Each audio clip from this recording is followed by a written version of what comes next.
आप सभी को मेरा हाथ जोड़ के प्रणाम। चलिए आप लोगों को जितिया व्रत की लोक कथा सुनाते हैं। जीमूत वाहन भगवान जीमूत वाहन के कृपा से मरा हुआ बच्चा भी जीवित हो जाता है। जिसका बच्चा मर जाता है ना, उसका बच्चा भी जीवित हो जाता है जीमूत वाहन के आशीर्वाद से।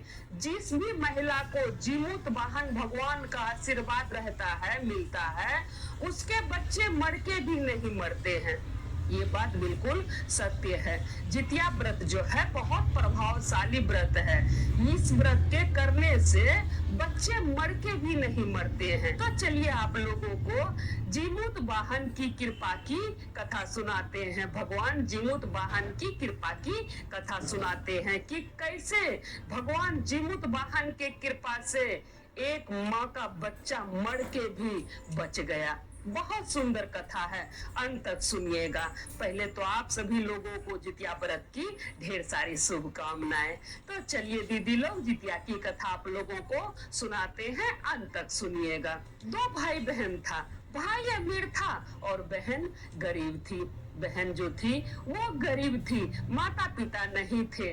तो बहन जो है, कोई भी तीज त्योहार होता था तो बहन अपने भाई के घर आ जाती थी। क्योंकि बहन गरीब थी तो भाई के घर में किसी चीज की कमी नहीं थी, तो बहन अपने भाई के घर आ जाती थी। भाई जो था वो अपनी बहन को बहुत मानता था। भाई अपनी बहन को बहुत मानता था। बहन जब आती थी भाई के घर तो भाई खूब सम्मान करता था, अपनी बहन का खूब ख्याल रखता था। भाई बहुत खुश हो जाता था कि मेरे घर बहन आई है व्रत करने के लिए या कोई तीज त्योहार मनाने के लिए मेरी बहन मेरे घर आई है।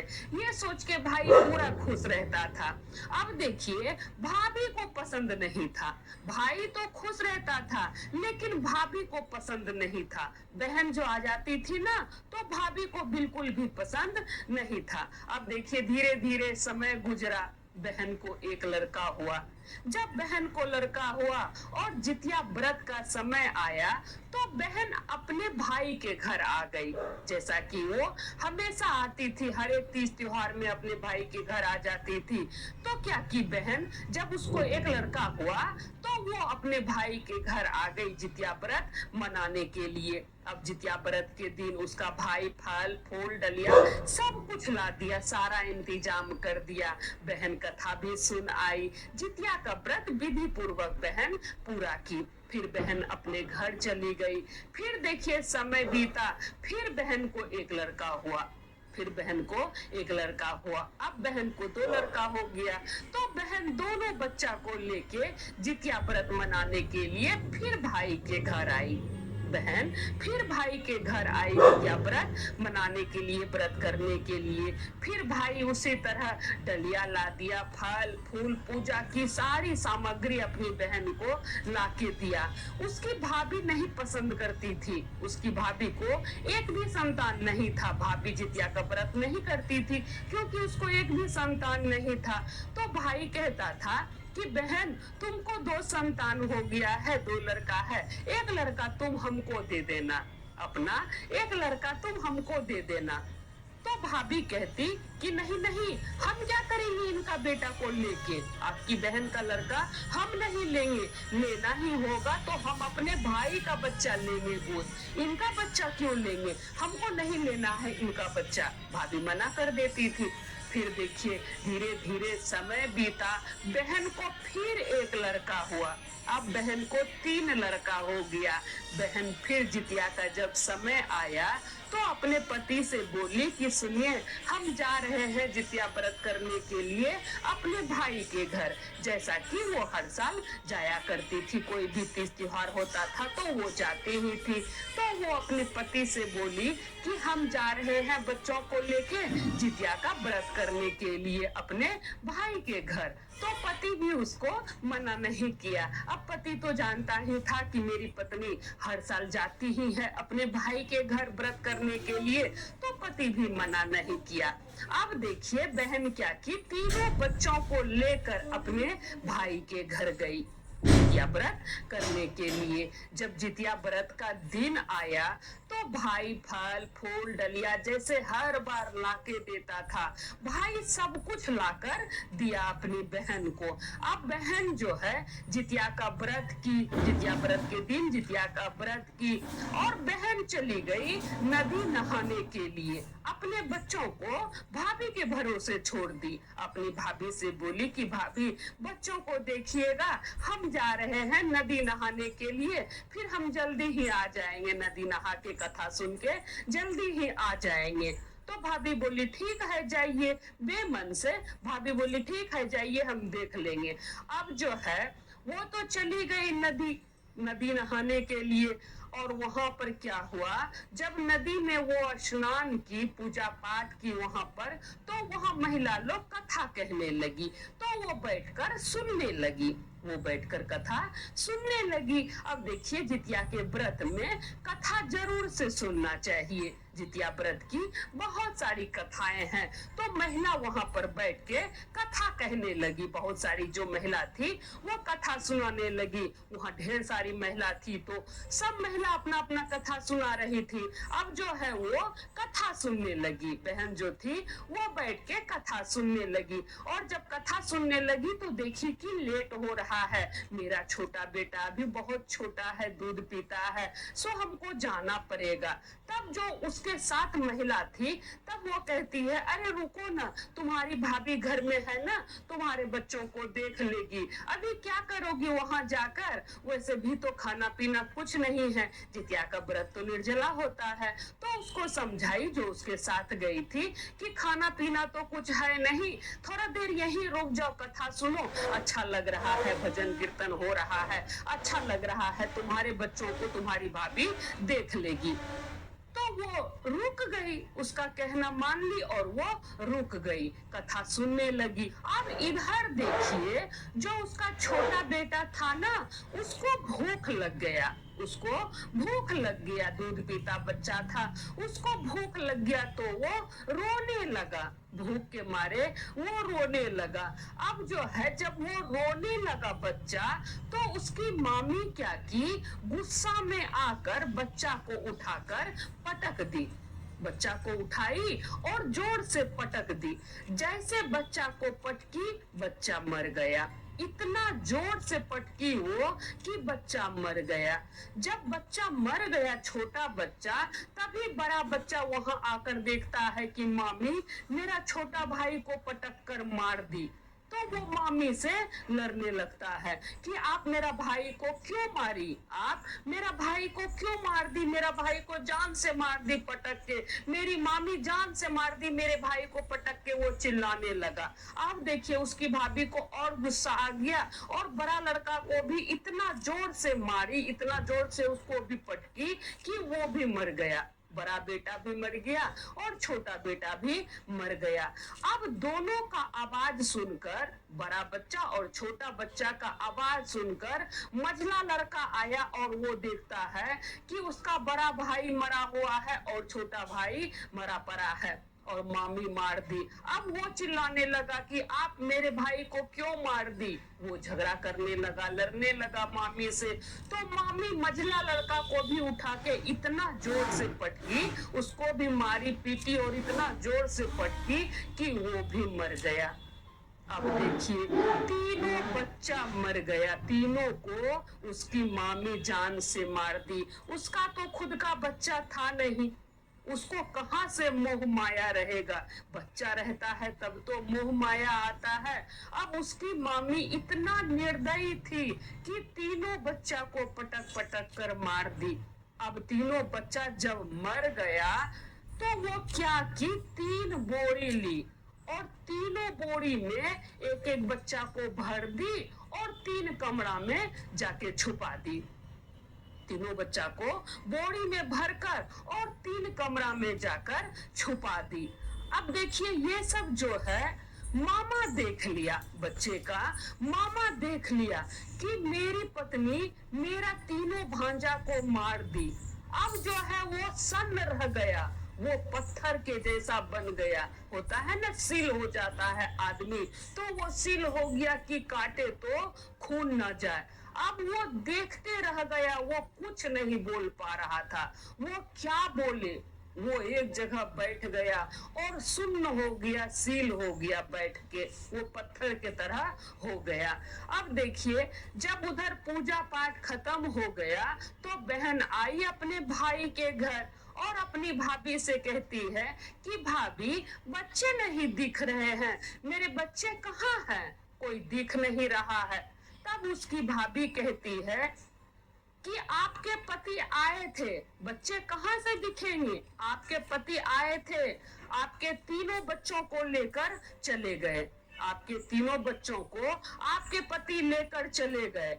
अब जो है, बहन को लगने लगा कि मेरे पति को ऐसा नहीं करना चाहिए, मेरा पति तीनों बच्चा को लेके चला गया, मेरी भाभी को एक भी संतान नहीं है, मेरा भाई देखो सिल होके बैठा हुआ है, मेरा भाई को कितना दुख हुआ होगा, ये सब देखकर कितना दुख हुआ होगा मेरे भाई को, मेरी भाभी को कितना दुख हुआ होगा, मेरे पति को ऐसा नहीं करना चाहिए। अब वो मन ही मन ऐसा सोचने लगी कि मेरे पति को ऐसा नहीं करना चाहिए। उसको बहुत बुरा लग रहा था कि मेरा भाई क्या सोचता होगा, उसको संतान नहीं है, हमको संतान है, तो मेरा पति लेके चला गया, क्या सोचता होगा, इतना सब कुछ ला के दिया, सब कुछ पूर्ति कर देता है, हर साल आते हैं जितिया के व्रत में, अंदिना भी आते हैं, मेरा भाई सब पूर्ति करता है, लेकिन मेरे पति को ऐसा नहीं करना चाहिए।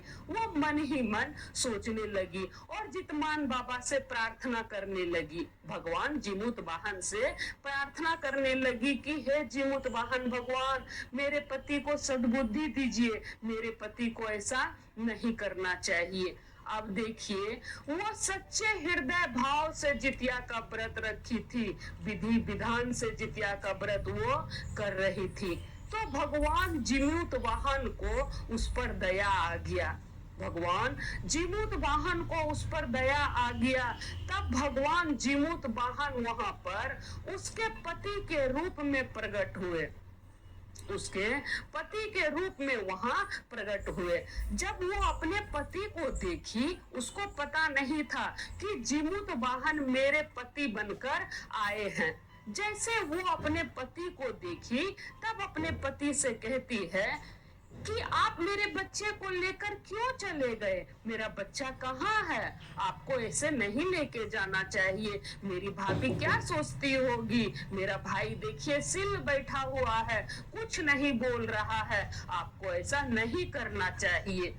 तब उसका पति कहते हैं, पति तो थे नहीं, वो तो जीमूत वाहन थे, लेकिन पति के रूप में आए थे। तब उसका पति कहता है कि हम कहाँ लेके गए हैं बच्चों को, हम नहीं लेकर गए हैं, हम तो अभी तुरंत यहाँ पर आए हैं। तब वो कहती है कि तब बच्चे कहाँ गए। अब वो घबराने लगी, उसको डर लगने लगा, अंदर उसका शरीर कांपने लगा, डर से कांपने लगा, वो थर थर करने लगी कि मेरा बच्चा कहाँ चला गया, कोई बच्चा नहीं दिख रहा है। तब वो अपनी भाभी को बुला के पूछती है कि भाभी, आप बोली कि मेरा पति लेकर गया है मेरे बच्चे को, लेकिन मेरे पति तो कह रहे हैं कि कहीं नहीं लेके गए हैं, मेरे पति तो अभी तुरंत आए हैं, कहाँ है मेरा बच्चा, मेरा बच्चा कहाँ है। अब वो भाभी को पकड़ के पूरा रोने लगी कि आप बताइए मेरा बच्चा कहाँ है, मेरा तीनों बच्चा कहाँ है, पूरा वो रोने लगी। तब जीमूत वाहन भगवान कहते हैं, जो उसके पति के रूप में थे, वो कहते हैं कि सुनो ना, तुम अपने बच्चे को आवाज दो, तुम अपने बच्चे को आवाज दो, देखो तुम्हारा बच्चा आ जाएगा। तब वो पहले अपने बड़े लड़के को आवाज देती है कि बाबू कहाँ है, बाबू अपना बच्चा का नाम लेके वो आवाज देती है कि बाबू कहाँ है, देखो हम पूजा पाठ करके आए हैं, तुम लोगों को नहीं देख रहे हैं, बच्चा कहाँ है, बाबू कहाँ हो तुम। अब देखिए, तभी एक रूम से आवाज आता है, अब जो ये रो रही थी, चिल्ला रही थी ना, तो ढेर सारा आदमी भी जमा हो गया था। गांव का आदमी सब जमा हो गया था और सब कह रहा था कि बताओ बेचारी जितिया का व्रत की है और कहाँ इसके बच्चे चले गए। सब गांव वाला सब बोल रहा था। तभी वो चिल्लाई कि बाबू कहाँ है मेरा बेटा, कहाँ है तुम। तभी एक रूम से आवाज आता है कि मम्मी हम यहाँ है, मम्मी हम यहाँ है, हमको मामी मार के बोरा में भर दी है, मम्मी हम यहाँ है, हमको मामी मार के बोरा में भर दी है। तब गांव वाला सब कहता है अरे अरे उस रूम से आवाज आ रहा है, देखिए देखिए उस रूम से आवाज आ रहा है। तब दौड़ते हुए उसकी माँ जाती है तो वो देखती है कि बोरा से आवाज आ रहा है। तब वो बोरा खोलती है तो देखती है उसका बड़ा बच्चा बोरा में था। उसका बड़ा बच्चा बाहर निकलता है, खून से लथपथ था उसका बड़ा लड़का। तब वो कहता है बच्चा कि मम्मी आप कहाँ चली गई थी, मामी हमको मार के बोरा में भर दी थी, मामी हमको मार के बोरा में भर दी और छोटा बाबू को भी मामी पटक पटक कर मार दी। छोटा बाबू को भूख लगा था ना तो मामी उसको पटक पटक कर मार दी। अब वो जोर जोर से चिल्लाने लगी, हाय मेरा बच्चा कहाँ है, कहाँ है बाबू, छोटा बाबू मेरा कहाँ है बेटा। वो अपना छोटा बेटा को आवाज लगाने लगी। तभी एक कमरा से आवाज आता है रोने का, बच्चा का रोने का आवाज आता है दूसरे कमरे से। एक कमरे में तो बड़ा लड़का मिला, फिर दूसरे कमरे से आवाज आ रहा था रोने का। तब सब गांव वाला सब कहता है कि देखो देखो उस कमरे से आवाज आ रहा है। तब सब कोई जाता है तो देखता है बोरा में बच्चा बंद है। अब माँ जो है बोरा खोलती है तो देखती है उसका छोटा बेटा रोते हुए बोरा से निकला। जैसे दोनों बच्चों को देखी तो वो कहती है कि मेरा और एक बच्चा कहाँ है, मेरा मझला लड़का कहाँ है। फिर वो उसको चिल्लाने लगी, बाबू कहाँ हो तुम, बाबू तुम दिख नहीं रहे हो, देखो तुम्हारा बड़ा भाई छोटा भाई तुमको चिल्ला रहा है, बाबू कहाँ हो तुम। जैसे वो आवाज दी फिर तीसरा कमरा से आवाज आता है कि मम्मी हम यहाँ हैं, मामी हमको पटक पटक कर मार दी, बड़ा भैया को भी मार दी और छोटा बाबू को भी मार दी, हमको भी मार के बोरा में भर दी, मम्मी हम यहाँ पर हैं। फिर गांव वाला सब कहता है देखो देखो आवाज आ रहा है तीसरा कमरा से, उसी में है बच्चा। फिर उसकी माँ जाती है तो फिर देखती है कि उसी तरह से बोरा में उसका मझला लड़का बंद है। फिर बोरा खोलती है और बच्चे को निकालती है, अपना मझला लड़का को उससे निकालती है। जब तीनों लड़का को वो अपने आंख से देखती है तो तीनों को अपने गले से लगा लेती है, पकड़ के तीनों को अपने हृदय से अपने गले से लगा लेती है और हितमान बाबा से प्रार्थना करती है कि हे जीमुत वाहन भगवान आपकी जय हो, प्रभु आपकी जय हो। सच कहता है सब कोई कि जो जितिया का व्रत करता है उसके बच्चे मर के भी नहीं मरते हैं, उसके बच्चे दीर्घायु होते हैं। इसीलिए हे प्रभु आपकी जय हो, प्रभु आपकी जय हो। वो भगवान का जयकारा लगाई, जीमुत वाहन भगवान को धन्यवाद की और फिर अपने पति से कहती है कि चलिए जी यहाँ से चलते हैं, अब यहाँ पर एक पल भी नहीं रुकेंगे। तब उसका भाई कहता है कि बहन रुक जाओ, तुम तो व्रत की हो ना, सुबह खाना खाकर चली जाना, अभी रुक जाओ। तब बहन कहती है नहीं भैया अब हम यहाँ कभी नहीं आएंगे, अब हम यहाँ कभी नहीं आएंगे। बड़ा बुजुर्ग ठीक कहता है कि तीज त्योहार कोई भी चीज हो अपने घर में मनाना चाहिए, दूसरे के घर में नहीं मनाना चाहिए। रूखा हो सूखा हो जो है अपने घर में खा के रहना चाहिए, लेकिन कभी भी तीज त्योहार में दूसरे के घर नहीं जाना चाहिए। बड़ा बुजुर्ग गलत नहीं कहा है भैया, इसीलिए अब हम एक पल भी यहाँ नहीं रुकेंगे और अब हम यहाँ आपके घर कभी नहीं आएंगे। यहाँ पर मेरे बच्चे सुरक्षित नहीं हैं भैया, मेरे बच्चे सुरक्षित नहीं हैं आपके घर में, इसीलिए अब हम यहाँ कभी नहीं आएंगे। वो अपने तीनों बच्चों को पकड़ ली और अपने पति का हाथ पकड़ ली, जो जीमूत वाहन भगवान थे उनका हाथ पकड़ ली और बोली कि चलिए जी अपना घर चलते हैं, अब यहाँ कभी नहीं आएंगे। तीनों बच्चों को पकड़ी और अपने पति का हाथ पकड़ के वो वहां से निकल गई, अपने भाई के घर से निकलकर अपने घर जाने लगी। जाते हुए वो रोते जा रही थी और कहते जा रही थी कि भाभी को ऐसा नहीं करना चाहिए, भाभी को ऐसा नहीं करना चाहिए, मेरे बच्चों को मार दी, बताइए, पटक पटक के मेरे बच्चों को मार दी। अब हम यहाँ कभी नहीं आएंगे, आप भाई के घर कभी नहीं आएंगे। वो रोए जा रही थी, बोले जा रही थी, एक ही बात को वो बार बार बोल रही थी कि मेरा बच्चा को मारना चाह रही थी मेरी भाभी, बताइए अब हम कभी नहीं आएंगे यहाँ, अपने भाई के घर कभी नहीं आएंगे। वो रोए जा रही थी और चली जा रही थी। तभी जीमूत वाहन भगवान सोचते हैं कि अगर इसका पति आ गया और हमको इसके साथ देख लिया तो इसके बारे में गलत सोचेगा। तो जीमूत वाहन भगवान क्या किए, बोले कि देखो हमको प्यास लगा है, सो तुम लोग रुको, हम पानी पीकर आते हैं। और जीमूत वाहन भगवान वहां से अंतर ध्यान हो गए और उसके पति को सद्बुद्धि दिए, उसके पति को सद्बुद्धि दिए। अब देखिए उसके पति को याद आने लगा, अपनी पत्नी और अपने बच्चों का याद आने लगा। तब उसका पति क्या किया, जितिया व्रत के दिन ही निकल गया अपनी पत्नी से मिलने के लिए, अपने बच्चों को देखने के लिए। अब उसका पति आ ही रहा था कि रास्ते में देखता है कि उसकी पत्नी बैठी हुई है और उसका बच्चा बैठा हुआ है। जैसे उसकी पत्नी देखी, फिर अपने पति से कहती है कि आप पानी पीकर आ गए, चलिए अब अपने घर, अब हम भाई के घर कभी नहीं आएंगे। मेरी भाभी को ऐसा नहीं करना चाहिए, मेरे तीनों बच्चों को पटक पटक कर मार दी, बताइए ऐसा नहीं करना चाहिए, भाभी को ऐसा नहीं करना चाहिए। जीमूत वाहन भगवान के कृपा से मेरे तीनों बच्चे बच गए, मेरे तीनों बच्चे बच गए, भाभी को ऐसा नहीं करना चाहिए। अब हम अपनी भाभी के घर कभी नहीं आएंगे, अपने भाई के घर कभी नहीं आएंगे। वो बोले जा रही थी, रोए जा रही थी। उसका पति सब सुन लिया। उसका पति जब ये सब सुना तो कुछ नहीं बोला, उसका पति समझ गया, उसको समझते देर नहीं लगा कि इसकी भाभी इसके साथ क्या क्या की। तब उसका पति कहता है कि भाग्यवान, हर एक तीज त्योहार अपने घर में ही मनाना चाहिए, ठीक है चलो अब तुम कभी यहाँ नहीं आना। और वो अपने बच्चों को लेकर अपने पति के साथ अपना घर चली जाती है और फिर कभी अपने भाई के घर नहीं जाती है। और उसके भाई को देखिए, एक भी संतान नहीं हुआ, जब तक जीवित रहा उसके भाई भाभी को एक भी संतान नहीं हुआ, उसके भाभी के वजह से। भाई का कर्म तो अच्छा था, लेकिन भाई के कर्म से उसका भाभी का कर्म भी जुड़ा हुआ था, तो उसके भाई को भी एक भी संतान नहीं हुआ, वो लोग निसंतान ही मरा।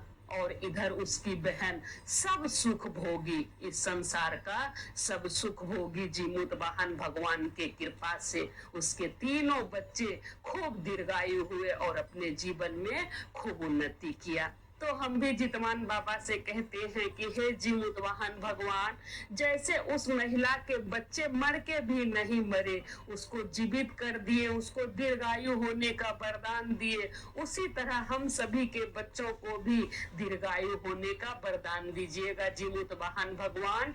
अपनी कृपा दृष्टि अपने सभी भक्तों पर बनाए रखिएगा। तो सब बोलिए जीमूत वाहन भगवान की जय।